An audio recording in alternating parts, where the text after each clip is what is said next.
السلام عليكم ورحمة الله تعالى وبركاته. أهلا وسهلا ومرحبا بكم في مذكرة الشيكو. اليوم أنا في أوتيل سوفيتال تور بلانش في الدار البيضاء من أجل واحد النشاط اللي كتنظمو جمعية اللي هي معروفة تيفو أفريكا. أنا مدعو هذا النشاط هذا، غادي تشوفوا إن شاء الله كيفاش تم هذا النشاط وكيفاش كان هذا النشاط من الأول حتى الآخر. إذا بقاو معايا وشكرا على الدعم والمشاهدة ديالكم.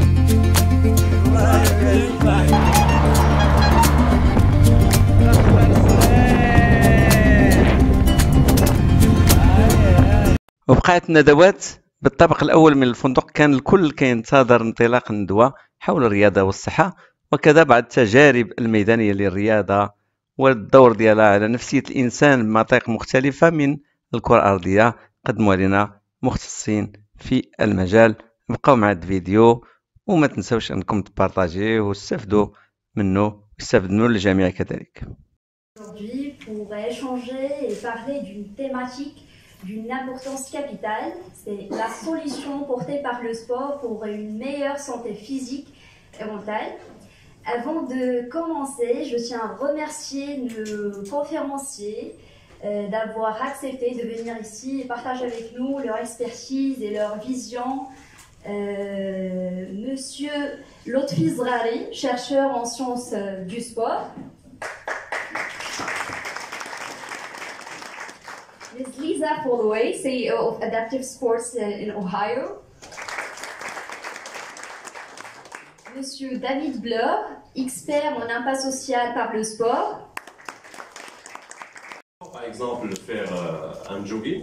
Si je te pose la question pourquoi tu fais ça, tu vas me dire pour ma santé. Ça, c'est ce qu'on appelle un exercice physique. Mais pour le sport, c'est un exercice physique, mais il est réalisé dans un cadre qui est plus ou moins réglementé. Quelqu'un qui fait de la musculation pour garder des muscles, soit il le fait pour plaisir, c'est le loisir, ou bien il le fait pour participer à des compétitions. Alors, deuxième chose que je compte partager avec vous, c'est l'inactivité physique et la sédentarité qui est la différence. Donc, il faut faire vraiment la différence entre inactivité physique et sédentarité, où la majorité n'arrive pas à trouver la différence. Alors, c'est quoi inactivité physique? Une personne inactive physiquement, c'est quand l'activité journalière de cette personne-là, elle est inférieure aux recommandations. Et il y a des recommandations délivrées par les scientifiques. Alors, les maladies non transmissibles présentent deux types de coûts. On a ce qu'on appelle le coût humain, c'est la mortalité. Et on a un coût économique dû à l'argent qu'on dépense pour la prise en charge thérapeutique. Alors, je partage avec vous quelques données. Donc, dans le monde, en 2012, donc 60% des mortalités totales est causée par ce qu'on appelle les maladies non transmissibles. En Europe, c'est 86%, et en Afrique, c'est entre 50 et 88%. Alors, pour le coût économique, c'est-à-dire l'argent dépensé pour la prise en charge thérapeutique, qu'on appelle aussi la médecine curative, 65 à 70% des systèmes de santé. Donc, c'est énorme. Alors, quelle est la cause de ces maladies non transmissibles? Mais généralement, la cause elle est connue. Donc, c'est le tabac, l'alcool, l'abus, bien sûr, de l'alcool, la nutrition et surtout l'activité physique. Alors, tant que l'activité physique fait partie des causes, donc elle va faire partie des solutions aussi. Alors, risque pour la santé de l'inactivité physique et la sédentarité. Alors, de manière générale, si on ne fait pas d'activité physique, de manière générale, si on ne bouge pas, donc on augmente le risque de développer des maladies chroniques. Le diabète, 20 à 30% certaines maladies comme l'apparition des maladies précoces, les maladies cardiaques, les AVC, les cancers du sein et du côlon et spécialement le diabète. On va revenir pour le diabète. Alors pour faire bref, alors plus on bouge, plus l'espérance de vie va augmenter. Donc plus on bouge, plus on va vivre plus longtemps. Pour la prévention secondaire, c'est-à-dire qu'on est déjà malade, on souffre par exemple de la maladie chronique et on pourra faire de l'activité physique pour empêcher le corps à développer d'autres complications liées au diabète. Donc l'activité quotidienne de 30 à peu près à 45 minutes. La baisse de la mortalité due au cancer de 30%. Alors la sédentarité et la inactivité physique, comment ça marche? Là, c'est un peu physiologique. Donc ça va être un petit peu simple. Donc moins on bouge, plus on mange. Plus on mange, plus on grossit. Alors quand on parle du fait de grossir, c'est le fait de développer une masse de graisse. Généralement là, on va parler de ce qu'on appelle la graisse ectopique, ou bien la graisse viscérale. C'est la graisse qu'on a autour des organes et autour du ventre. Alors, plus on a de tissu adipeux, quand on parle de tissu adipeux, on parle de cellules adipeuses, c'est des cellules qui vont sécréter des substances chimiques qu'on appelle les adipokines. Alors, ces adipokines, c'est des protéines, c'est des hormones qui vont augmenter, leur dose, s'il augmente, il va augmenter ce qu'on appelle l'inflammation chronique. Cette inflammation, elle est responsable sur l'augmentation des maladies chroniques. Alors, si on a augmentation de maladies chroniques, généralement, là, on sait déjà le résultat. Alors ceci va être dû à l'élévation de ce qu'on appelle les niveaux d'inflammation et de stress oxydatif. Donc le stress oxydatif, c'est la présence de certaines molécules. Je ne sais pas si vous avez déjà entendu parler de radicaux libres. Donc ce sont des molécules produites au niveau du corps qui sont voir s'il y a des mutations qui pourraient survenir. Il y a une autre spécialité, donc il y a une autre science qui s'appelle l'épigénétique. C'est-à-dire qu'on a le pouvoir de modifier nos gènes. Je ne parle pas de mutation. Je parle de le fait d'exprimer certains gènes qu'on a déjà au niveau de nos corps. Vous avez déjà entendu parler du fait que de dire que voilà, la personne elle est prédisposée pour développer un diabète. Si tes parents, tes deux parents ils sont diabétiques, tes oncles, etc., ils ont le diabète, ça ne veut pas dire que tu auras le diabète. Donc si tu fais de l'activité physique, tu vas pousser ton corps à exprimer certains gènes qui vont faire face aux ces gènes-là, qui vont être, ou bien donner la naissance de l'apparition de certaines maladies. Alors pour faire bref au corps, donc l'homme est programmé pour bouger tout simplement. Alors pour finir, alors pour conclure, généralement la médecine curative a atteint ses limites. C'est pour cette raison qu'il faut faire recours à ce qu'on appelle la médecine préventive. La médecine préventive, c'est la nutrition et c'est l'activité physique. J'ai beaucoup parlé de diabète, alors j'ai beaucoup travaillé sur le diabète. Actuellement, dans la bibliographie, on connaît qu'il y a 3 types de diabète. Le diabète type 1, le diabète type 2 et le diabète gestationnel. Ils ont dit que le diabète type 2, c'est un diabète qui touche les personnes âgées. C'est ce qu'on appelle le diabète de la maturité. Alors actuellement, ce diabète-là, il a commencé à toucher les enfants.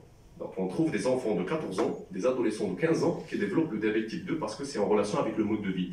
Imaginez un enfant de 15 ans qui a développé le diabète type 2. Après 20 ans, il va développer sûrement des complications liées au diabète type 2. Donc il aura combien? Il aura 35 ans. À 35 ans, il sera incapable de travailler. Alors imaginez l'impact social et économique d'avoir une population jeune de 35 ans incapable de travailler. C'est pour cette raison qu'il faut vraiment promouvoir la pratique de l'activité physique via les événements qu'on fait, et surtout pour les enfants et les adolescents. Voilà, merci beaucoup.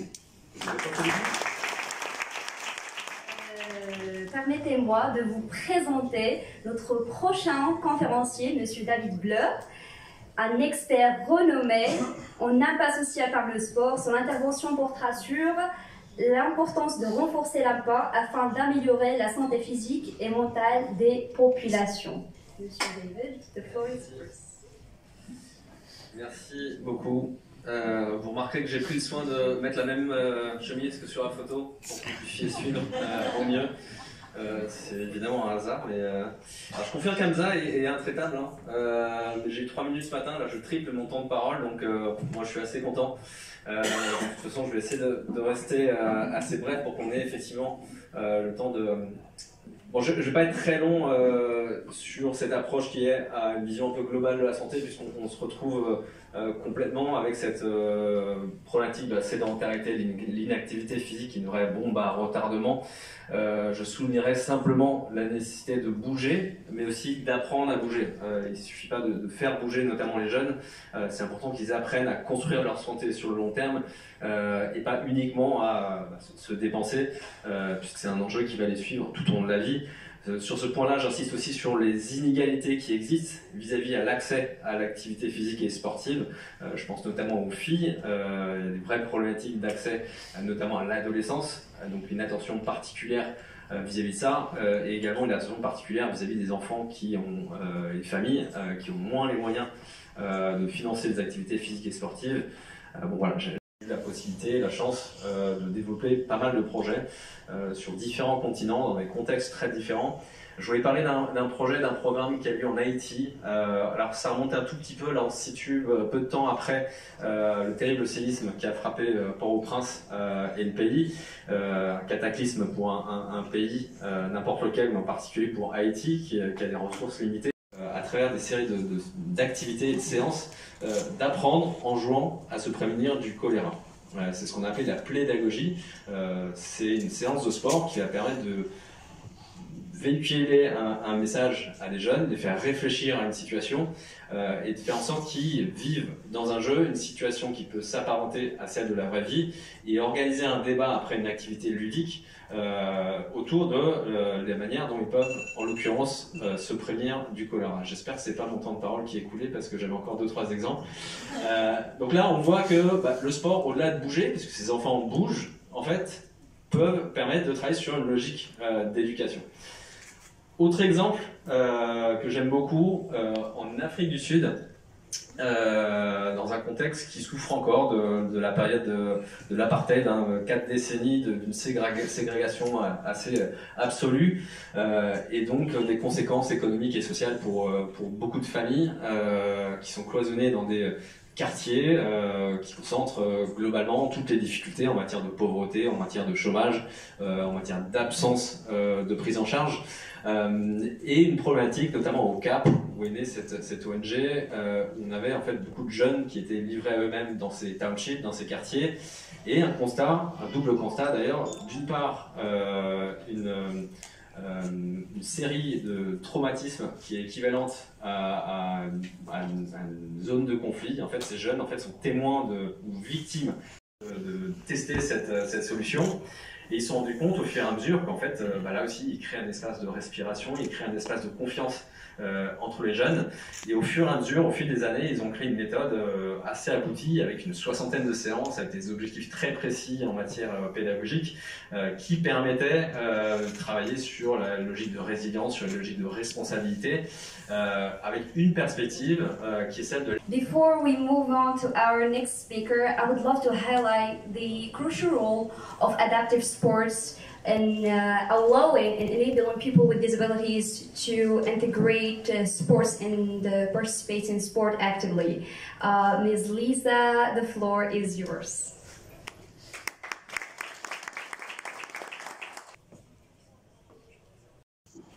Pleasure to be here with you.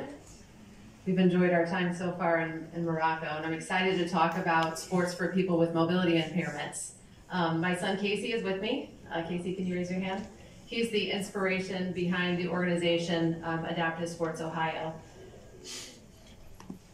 We believe everyone should play. I shared that in my brief remarks this morning. Everyone should have access to the benefits of participating in sport, as my co-panelists were talking about. What we do at Adaptive Sports Ohio is make sure that people with mobility impairments have access to the support and resources that they need so that they can be active where they play, where they live, where they can also play. We were founded in 2009. I've been actively involved in disabled sports for well over 20 years with Casey's athletic pursuits. Casey's a state champion, a national champion, and has also competed internationally with hopes of qualifying for the Paralympic Games one day. But our focus in Ohio is not just the development of elite athletes, but also just our everyday kids who maybe may not make an Olympic or national team, or to elevate their ability and empower their futures. Sport teams for girls and boys from 1st to 12th grade, so that's about 7 years old up to 18, and teaching them how they can include students with disabilities, so training them on how to be inclusive.